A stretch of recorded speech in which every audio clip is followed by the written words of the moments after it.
Good evening. The 2018-2019 local schoolboy football season began today in the middle of the JFF Women's Football League and with the Red Stripe Premier League set to kick off in a week's time.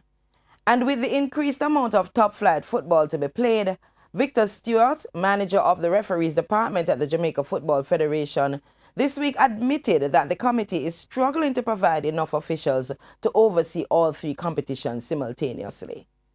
A glance at the fixtures revealed that 37 schoolboy games were played today, with the second round of the Women's League to start tomorrow with 4 games. Do the maths and see how many referees and assistant referees would be needed. When you look at how our referees have improved over the years, several of them being called to officiate on the world stage, it really is unfortunate that more Jamaicans are not signing on to this job. I fail to see why more former players, for instance, are not being lured into picking up the whistle and the flag.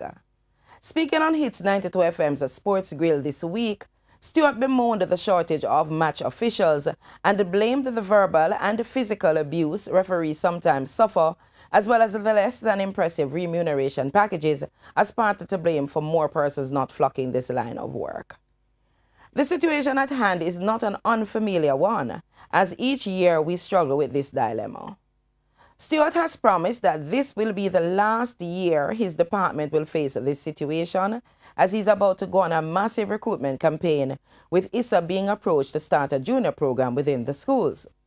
He argues that with 130 schools playing Manning and the Costa Cup this year, if each school provided one referee, that would prove adequate. It's not the first time that I've heard a similar plan being posited, and so I hope that this time there will be follow-through.